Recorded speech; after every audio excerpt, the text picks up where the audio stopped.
Eylon, right? Eylon? How do you pronounce your name? Perfect. I really don't mind if people mangle my name. I've been called enough names that mispronouncing my name doesn't matter. What's the worst you've been called? I mean, I get a lot of Nazi. I get a lot of Goebbels of Gaza was trending at one point. It gets pretty nasty. Oh my God. Yeah. Wow. There was even one nice lady who walked around London with a sign saying that. No way. Absolutely, oh my God. Yeah. It's pretty vicious. How did you feel? How did you deal with that? How did you feel about that? Oh, look, I'm fine. I'm thousands of miles away, safe here in Israel, but it's definitely not a pleasant experience because, look, in the first half year of the war, over the course of some 300 media interviews, I became one of the most recognizable faces of Israel alongside the Prime Minister. I mean, it sounds crazy to say it, but I was doing so many TV interviews that I became very recognizable in the UK and the US. And that touches a lot of nerves and buttons for a lot of people who hate us and want us dead and from the river to the sea and all that jazz. Who don't want to engage with the arguments, with the facts, and find it much easier to engage in this new form of anti-Semitism that, unlike Nazi anti-Semitism, which dehumanized Jews by literally saying they were less than human, this new form of anti-Semitism dehumanizes Jews by claiming that they are in fact Nazis. And if you are Nazis, you have no rights and no redeeming features and no saving grace. Nazis are to be eradicated and eliminated. And that's exactly what they want to do. So that's a thread that I actually want to pick up on later, and I'll tie this back to what you're doing right now. So you have a new podcast, right? It's called State of the Nation, correct? Exactly. And I listened to the episode that you did with Douglas Murray. It's a new podcast where we are hoping to fill a gap. Well.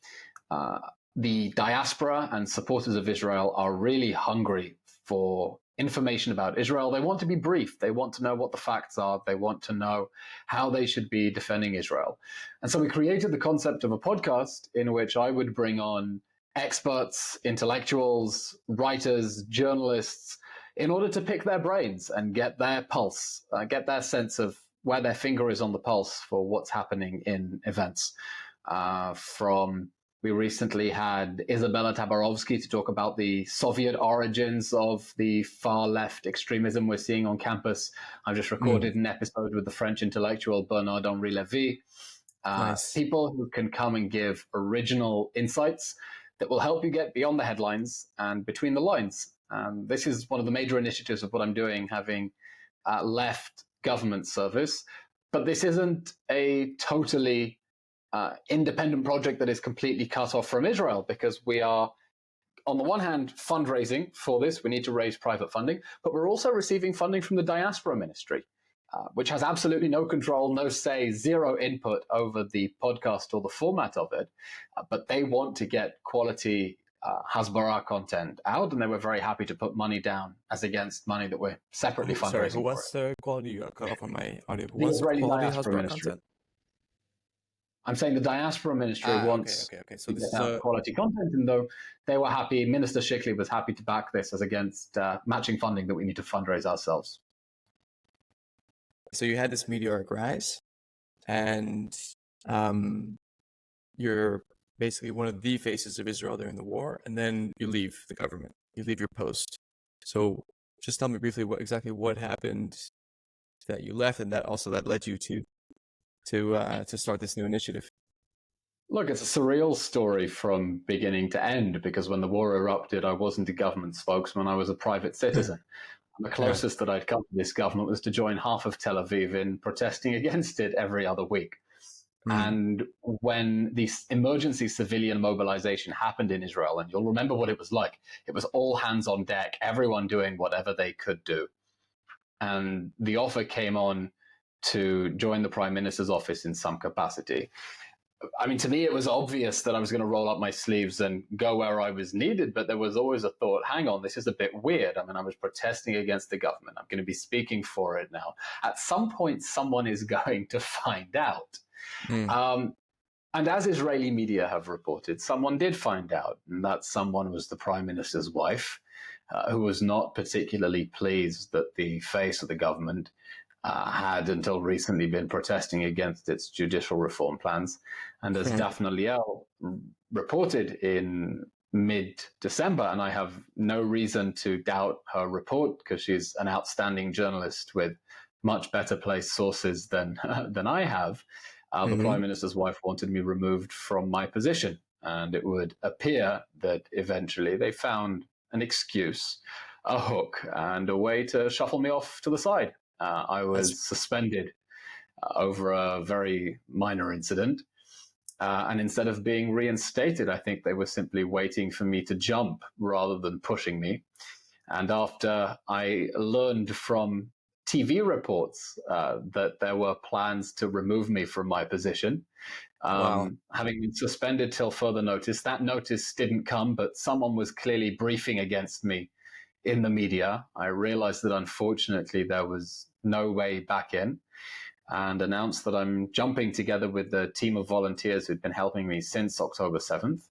And we're going to launch our own thing and continue the good fight for Israel, whether it's in the name of the government or not.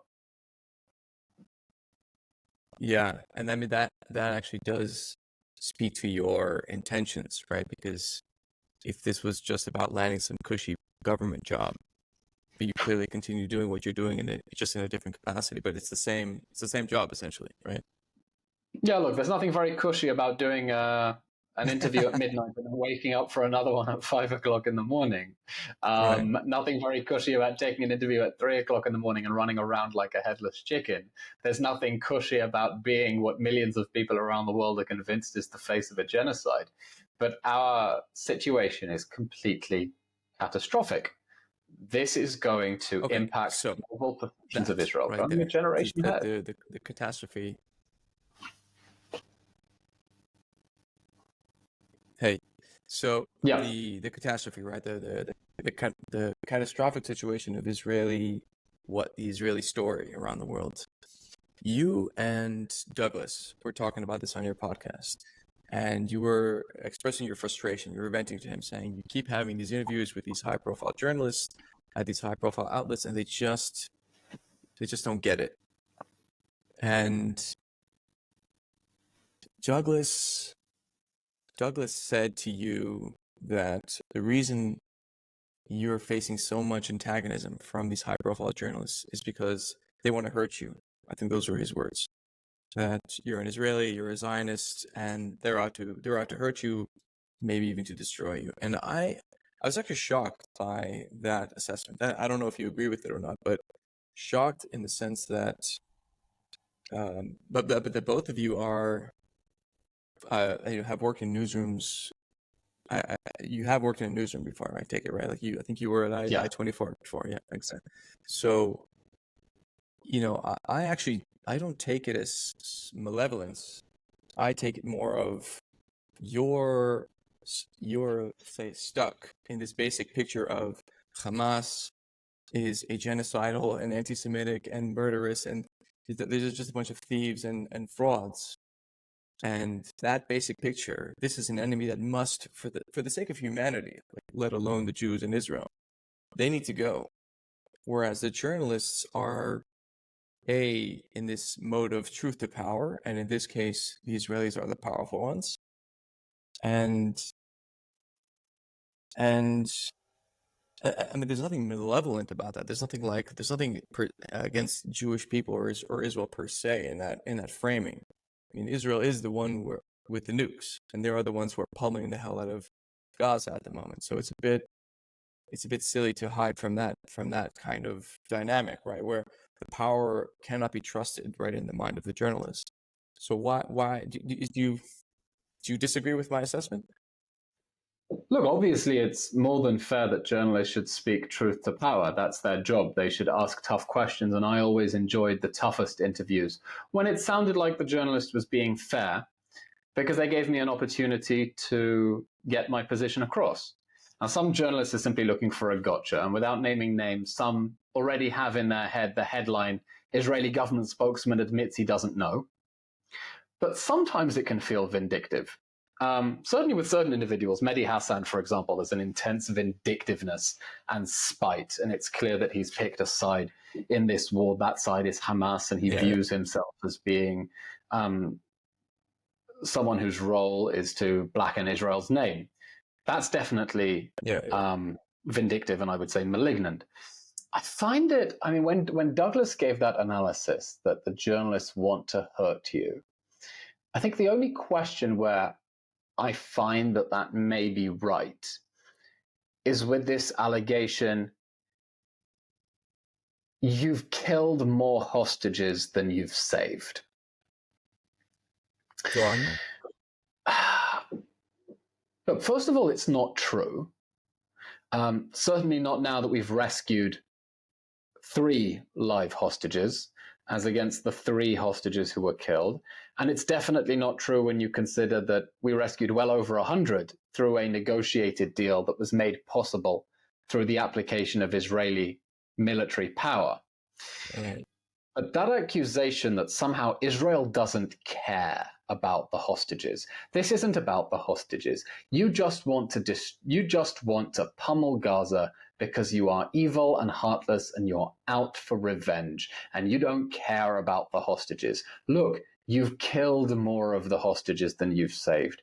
And there's definitely a vindictiveness there because I hear it, the Irish government has said very clearly they think that this has gone beyond legitimate self-defense into the realm of revenge. Now, I don't want to dip into, to what extent anti-Semitism might be guiding that impression of the bloodthirsty Jew driven by revenge as opposed to the kind, compassionate Christian driven by grace and charity who turns the other cheek. But that perception sometimes where journalists will seem to suggest that Israel is careless about the hostages' lives because it's driven by some Tarantino-like hunger for revenge, I think touches on what Douglas said about the journalists wanting to hurt you because it doesn't seem to come from a place of compassion and empathy and understanding that Israel has no simple choices, only excruciating moral dilemmas. And I've always said, I'm glad that I don't have to make these decisions. I only have to explain them because they're impossible.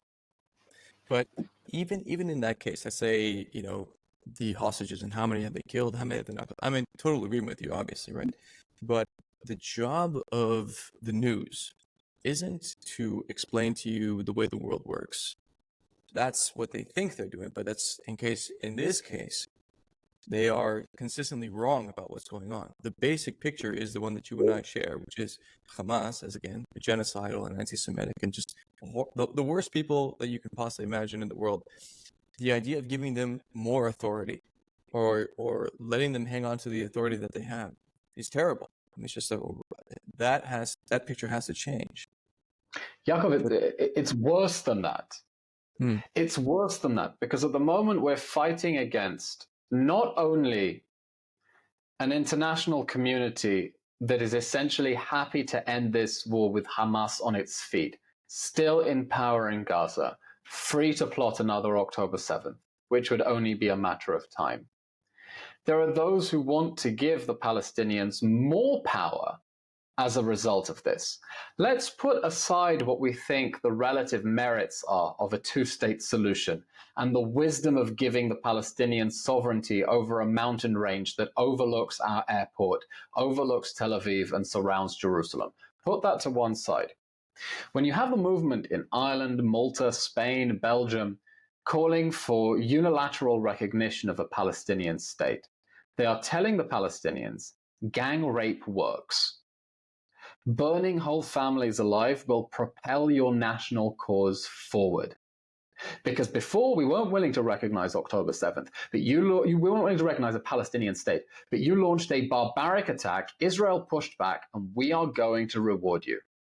And if that happens, they will be directly, not incentivizing, encouraging. Spain, Belgium, Malta, Ireland will be directly encouraging Nazi-like barbarities across Israelis. And when the next October 7th happens, because Hamas, Islamic Jihad, some other Palestinian faction received the message that October 7th propelled the national cause forward, the ashes of those victims will be on the hands of the leaders who right now want to give the Palestinians unilateral recognition of statehood as a reward for the atrocities of October 7th. And most importantly for those who are supporting this kind of stuff, let me extend your thought just one step further, which is that there will be an Israeli response to the next October 7th attack that will be just as deadly, just as brutal, just as terrible and catastrophic for those human beings who we call Palestinians right now, who they purport to support, all because they left those Hamas types in power, right? This is, okay, so we share this basic picture, but the job of the news is not to continue to say over and over and over again what you and I are just discussing. They are there to report these micro developments that stray away from the basic picture, the basic narrative, which is essentially the essence of this war. And again, I don't sense malevolence in that. I sense professional duty that's, again, doesn't help us with fixing the world, I suppose. Well, no, you see professional duty. I see an omerta and a willingness to disregard serious concerns about the credibility of information in order to either get there first or get a sensational headline. There is a pattern for how Hamas manipulates the international media. You saw it with the Al-Ahli hospital incident. You saw it with the so-called Flower massacre, and you see it again with the mass graves at the hospital story. Hamas will throw out a trial balloon and make up something ludicrous, like an Israeli rocket hit a hospital and killed exactly 500.3 people. Immediately, Al Jazeera will report it. Social media will then go on fire, propelled by bots, but not just, also by malevolent actors who are automatically primed to believe the worst about Israel. At that point, the mainstream media pick up on it as well, because it's already making noise, and they don't normally attribute the original source of the information. They'll speak of reports and don't actually tell you that the information is coming from Hamas. UN officials feel propelled, or then they have an opportunity to jump on the bandwagon and express serious concerns about reports or something that was simply something Hamas made up in the first place. And the media goes along with it. And there's no lessons learned process. The lessons weren't learned after Hamas claimed an Israeli rocket hit a hospital and destroyed it, and it turned out in the morning it was an Islamic Jihad rocket that fell in the car park. There were no lessons learned after the UN kept claiming that Gaza is going to run out of electricity any minute, and they've had the longest Hanukkah miracle in history. If you go now to the website of the UN agencies, they will tell you that Gaza has 0% electricity. Zero. But that's plainly not true, because they have electricity, because over the last 10 years, they've set up such an impressive system of, one, solar power, but also separate generators which are getting in. But they continue repeating the lie that Gaza's about to run out of electricity. That was at the beginning of the war. Zero accountability after UNRWA admitted in middle October 2013 that Hamas had stolen supplies from one of its warehouses. And they then deleted that tweet. Zero accountability. No accountability when they keep interviewing doctors who are reporting all sorts of atrocities. And then 2 weeks later, the IDF goes to reclaim Shifa Hospital. And it turns out that the doctors were speaking from inside a hospital that was a Hamas military command post. And obviously they weren't free to speak freely. No accountability when images came out of nurses cheering as hostages were manhandled into the Shifa Hospital by men with meat cleavers on October 7th. There was a very telling moment in a Christiana Manpour interview where she said, there's no independent media in Gaza. So hang on, where are you getting your information from if there's no independent media? What she meant to say is, there's Palestinian media on the ground, but you don't have international journalists. Now hang on, either your Palestinian media on the ground are excellent, brave journalists who are giving you accurate information, in which case you don't need international teams, or they're not. And you're pushing for international teams because you don't trust the information you're getting on the ground. Because the So-called brave journalists in Gaza have not produced a single headline in 7 months of war that is inconvenient to Hamas. Not one. Not a single picture of a fighter being pulled out of the rubble. Not a single picture of terrorists shooting a rocket from inside a populated area. Zero. Zilch. They are, in the worst case, members of Hamas, and we've had arguments with media as well. They say, look, they were press. Here's a picture of him wearing a press jacket. And we say, but he was literally a Hamas brigade commander. Okay, and we have the intelligence for that. Either they're Hamas, or they support Hamas, and given that the first poll out of Gaza showed 75% of Palestinians support the October 7th massacre, I would say 3/4 of the journalists do if they're representative of the general population. Or they work for Hamas media. You hear all the time the number of journalists killed in Gaza. Look at the list. You will see how many of them are listed as belonging to Hamas-controlled Al-Aqsa TV. These aren't journalists. These are Hamas content creators.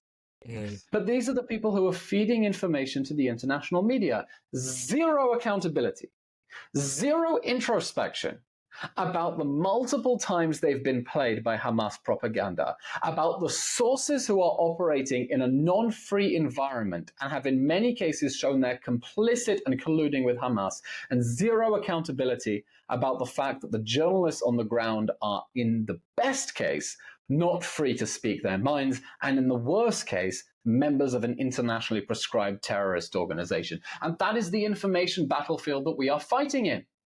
Together within the West, a general inclination to automatically believe anything Hamas says and automatically disbelieve anything Israel says. I've had arguments with, it was an interview with Channel 4 in the UK, and he tells me, you've killed 30,468.4 people, okay, because these are Hamas figures. And I reply, well, of those, we know that 13,000 were terrorists. And he goes, but how can you claim that? These are your numbers. I said, but you just took the Hamas numbers and quoted them to me like they're gospel. So why do you automatically believe the Hamas estimates? But Israel puts out its own estimates, and automatically that's suspect. It's a deep, deep problem in the international media, a profound gullibility that is driven by either journalists who have picked a side in the war, or simply people who are trying to get the information out, get the scoop, get the headline, get the push, sensationalize without digging into the information. By the way, you know what really drives me crazy? Tell me. I think the truth is even more sensational than the story they're reporting. I think the fact that Hamas is operating out of a hospital under the noses of the World Health Organization that is saying nothing is a pretty remarkable story. I think the profound corruption of the leaders of international agencies that are covering up the fact that Hamas is operating from inside protected facilities and stealing aid, and building a server farm that leaches electricity from UNRWA's headquarters, is pretty sensational and pretty remarkable. And so it makes it difficult for me to say that the answer is simply sensationalism, because there's plenty sensationalism that backs Israel's side of the story. It just doesn't cut through, and then you've got to wonder why. Well, look, a few things just to, so again, in full agreement with everything you just said, but just to round out the picture that you painted, as you said, the information from within Gaza is extraordinarily limited. Right, it is protected by force, by violence, and so to get those stories, a properly reported story, even from within, if you have a stringer in Gaza, as you know, as we did at Bloomberg, it's nearly impossible to get good information, any kind of information that passes muster. Right, so you've got that one problem in terms of reliability. Whereas within Israel, it's much freer. You have access to ongoing access to people like yourself, people in the military, the government, so on and so forth. And again, I think. Unless you're Al Jazeera. Which I think was a mistake. I think it was a mistake that Israel did that. I'm inclined to agree. Yeah. Which doesn't detract from the fact that it's a horrible propaganda rag that has been waging a virulently anti-Semitic propaganda campaign to demonize the Jews. Sure. No even problem. With that, Professor, yeah. Even with that, they should not have kicked him out. It just feeds them more fuel and more attention, I think. And number two, I think I have to come back to this idea that even without thinking, there is this reflexive instinct of journalists to say, Well, excuse me, Mr. Levy, you are representing the country with the nukes here. You are the one who's kicking the shit out of the well, yeah, right. But you are the one who was representing the country that's kicking the shit out of the other side, right? So you have to fall under far more scrutiny. Again, I disagree here, right? I think I'm on we're on the You're same saying side. they said that Israel needs to do what? There is this reflexive identification against the powerful. The power must be held to account. And so with the lack of access to the other side, the other powerful side, which is Hamas, and the more free access to Israel, essentially, this is another form of asymmetry that's, well, who else are you going to talk to in this war other than you guys? Because you can't talk to the Hamas guys. Look, Go on. first of all, there is a power asymmetry, but I wouldn't overstate it, because the fact is we're 7 months in and we haven't been able to destroy Hamas just yet. The fact is they're still holding on to hostages, they're abusing and starving and torturing and raping, okay?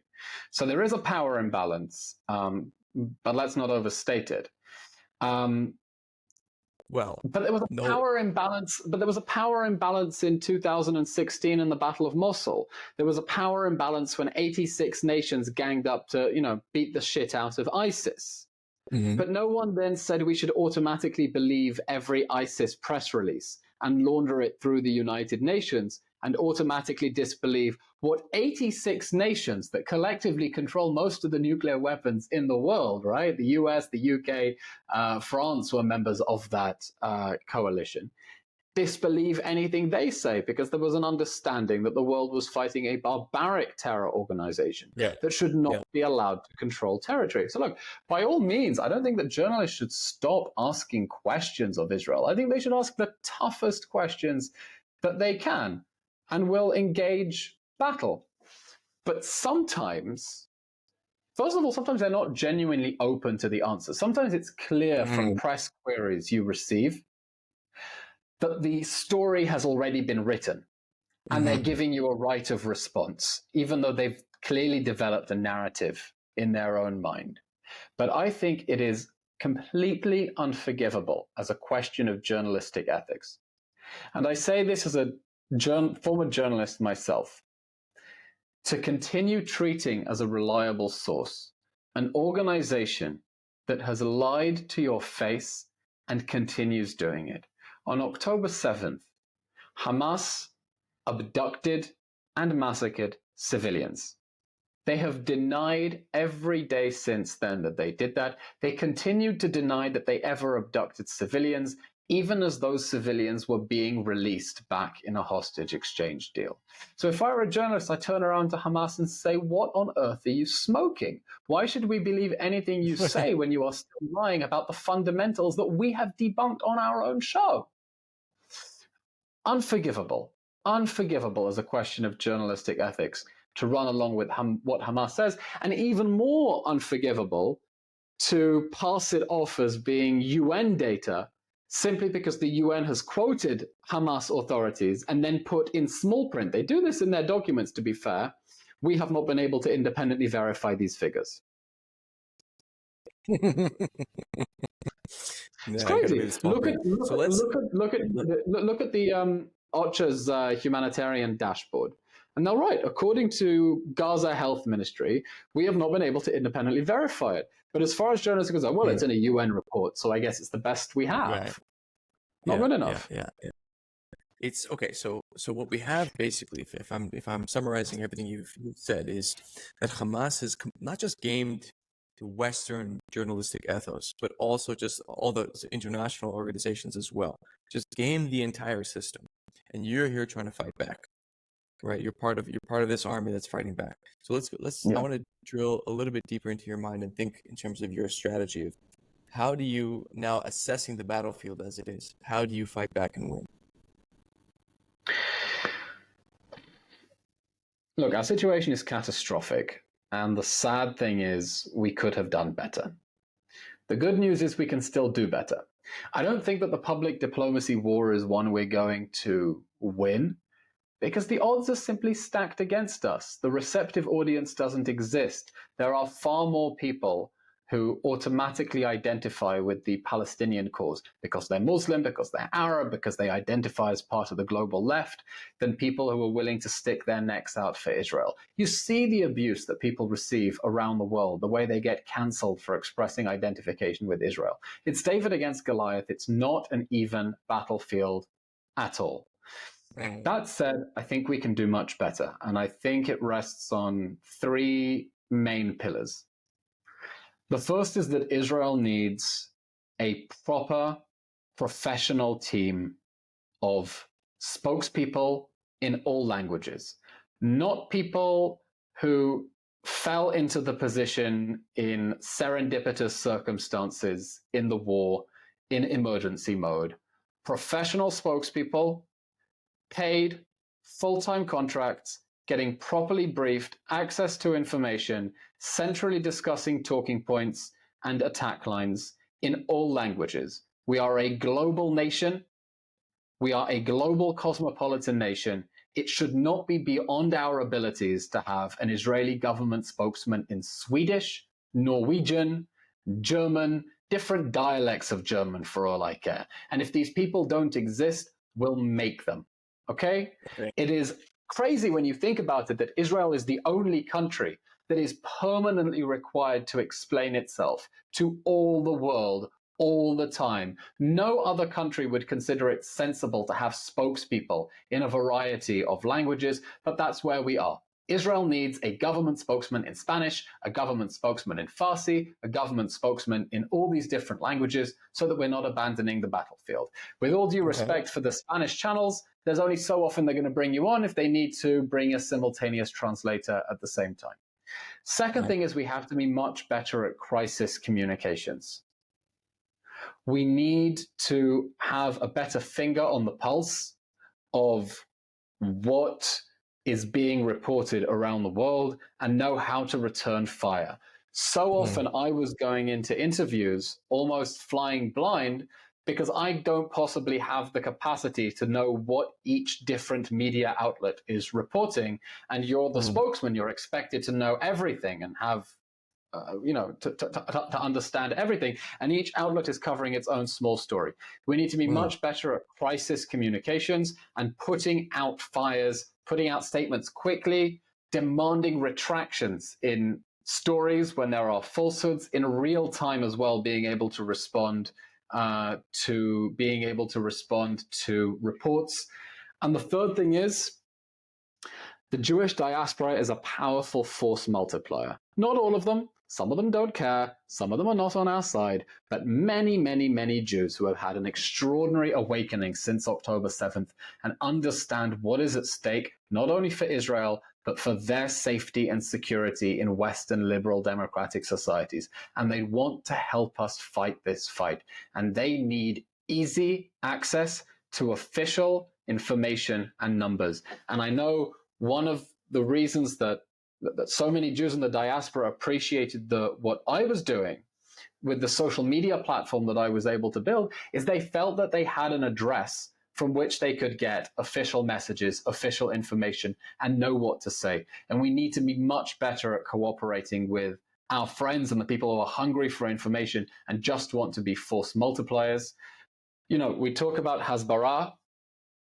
It doesn't quite fit the word public diplomacy because Israel is simply the only country whose entire legitimacy and being is under constant assault everywhere, all the time. And we have to return the fight everywhere, all the time. And that requires more than 1, 2, or even 3 spokespeople. So if I had to summarize that, your plan, it's clone a bunch of Eylon Levy's just across a bunch of nationalities. But are you returning fire for fire? Do you want to just do more of the same, stronger, faster, better? But in terms of the underlying strategy, look, Hamas has thought about this. Maybe they lucked into it. Maybe they just stumbled onto the strategy. But it's so potent. It's so effective. It's preying on this. You know, we're the journalists and we're for the victims and we are here to keep a check on power. And that's just coupled with the fact that I you don't, have I don't, academics. first of all, I don't buy that narrative because the most vulnerable people in Gaza right now are the hostages who've been held for over 200 days in dungeons. The most vulnerable people are the women we know are being sexually abused and are being held as sex slaves in some godforsaken underground dungeon. They're the most vulnerable people. And the most powerful people right now are the armed men in a tunnel underground watching guard over a vulnerable, potentially pregnant female hostage. So I don't accept the line about speaking truth to power and Israel is powerful and Hamas is not powerful. It's complete disservice to the actual power dynamics. We need to see much more attention on the hostage issue. I'm not saying that that's the case. I like that's the actual case. I'm saying that Yeah. that's in practice. That's what's happening. And to put blinders on and say that actually, this is that the way it works is counterproductive to your initiative, which is why I keep bringing it up, because if you don't face those facts of how Hamas is gaming the system and the mentality, as warped and twisted as it is, which you and I both agree, you're gonna keep running into this brick wall of, well, why don't these fucking people listen to me? Don't they understand? Don't they see? It's part of the broader problem within progressive discourse of dividing the world into oppressors and oppressed.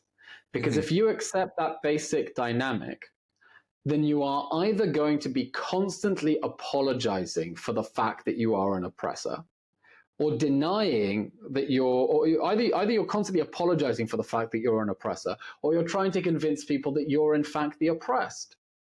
And I think Yair Lapid, the leader of the opposition, said this beautifully in the New York Times new podcast, the interview. He said, I'm not going to engage in this game of who is the bigger victim. I was done being a victim in June 1945. I am the citizen of a proud, prosperous, democratic nation state that came under attack and is now fighting back for its people. But I'm not going to engage in this victimhood Olympics. And I agree with him. I don't think that we need to engage with that dynamic and be on the back foot and say, we know we're powerful, we know that we're doing, but please understand where we're coming from.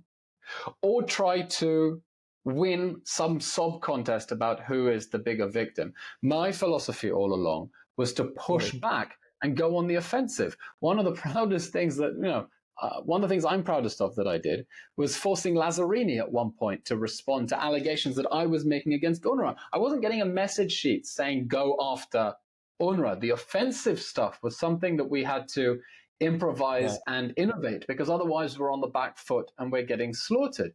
But you have to push the battle onto their turf, and you have to try to get journalists. By the way, I think this is it's giving free stories and free scoops to journalists who want original content and don't want to be regurgitating what everyone else is doing, is to point them in a different direction and say, you need to ask them tough questions.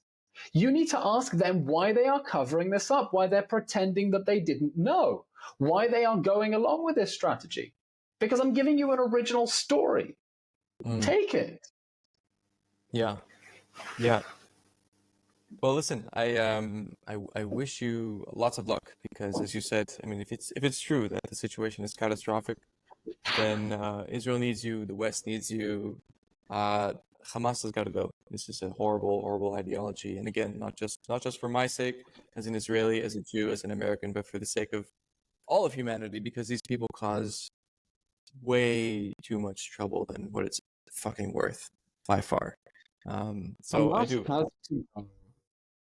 Because as President Biden said before he decided to essentially stop Israel attacking Hamas in Rafah, that Hamas is sheer pure evil. It has to go because it's a proxy of the Iranian regime and part of its regional strategy of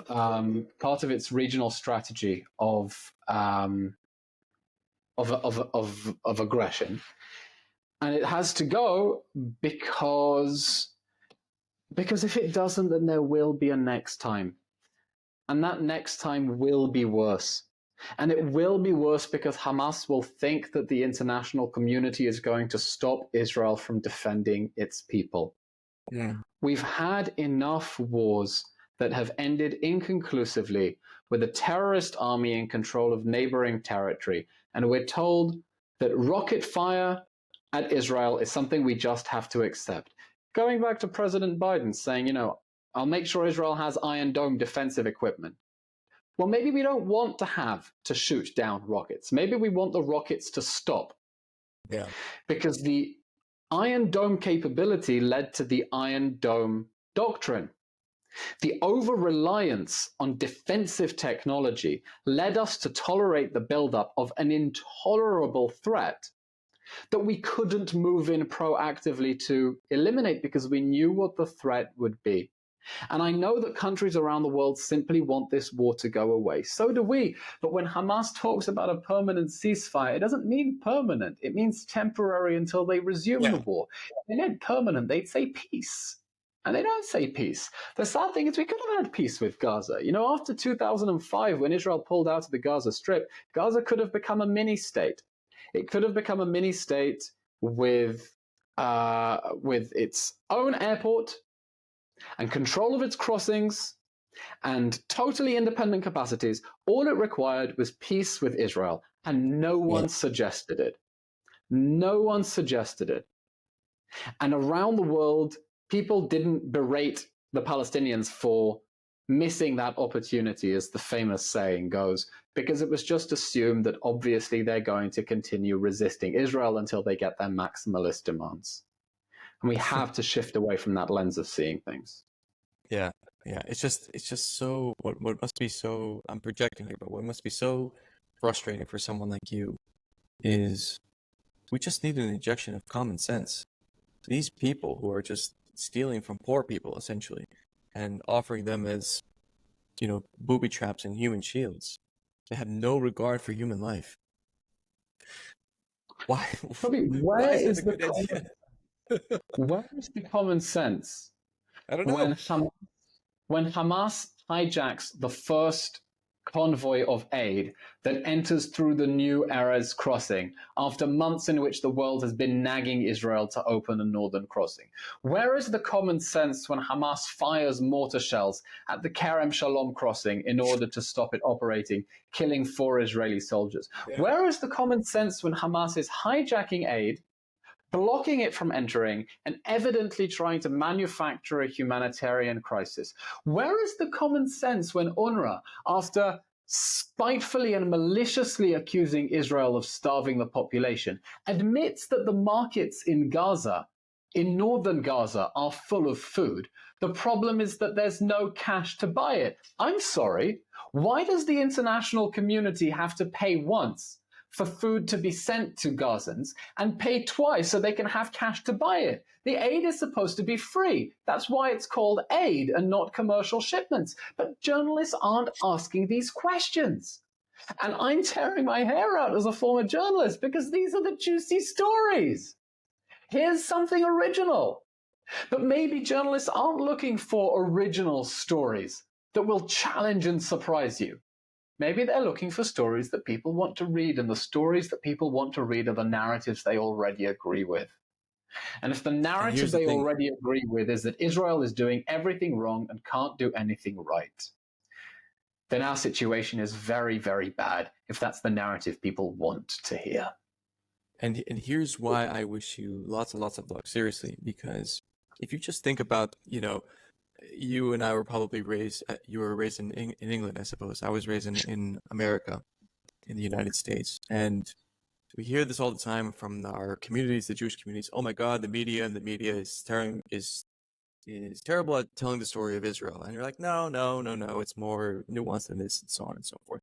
And now you realize, living through it right now, that so much of the institutional media is doing such a terrible job. I've strayed so far away from the basic truth of what's going on that you actually start to question and look back at what happened for 30 and 40 or 50 or who knows how far this goes. And you think, my God, they have been either intentionally or unintentionally lying to us all this time. That's why I wish you a lot of luck, man. You're up against it.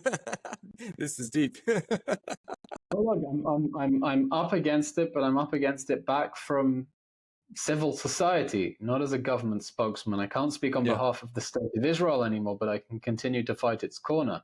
I'm just a civilian. I'm wearing a suit and tie because I'm very British. But,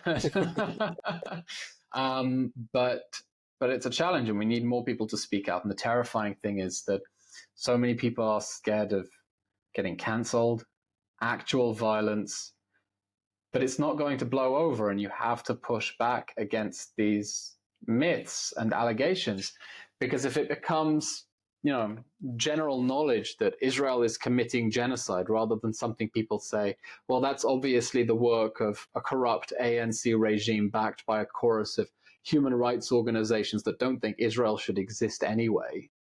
Yeah.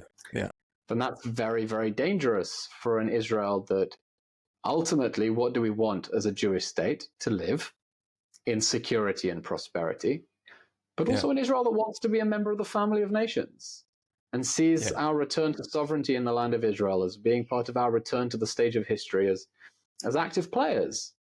And we need to demand that respect. We need to demand it. Unapologetically, too. Yeah. We're there. We've been there. Yeah. So tell me, State of the Nation, it airs, once a week? How often do you put out episodes? We're trying to get 3 episodes out a week. Trying to increase our capacity. Yeah. We're trying to pump out as much content as possible. It's not just a podcast. We've built a whole studio. Essentially, the format is something like a talk show. Nice. And trying to really push the boundaries. I mean, this began when I was still an official government spokesman. And I think I was the first government spokesman in the world with his own podcast. More than that, I went and I interviewed Congressman Richie Torres in his office in the Bronx. And I think I was probably the first government spokesman to do a media interview with a sitting politician in another country. So now returning to it from civil society as a private citizen.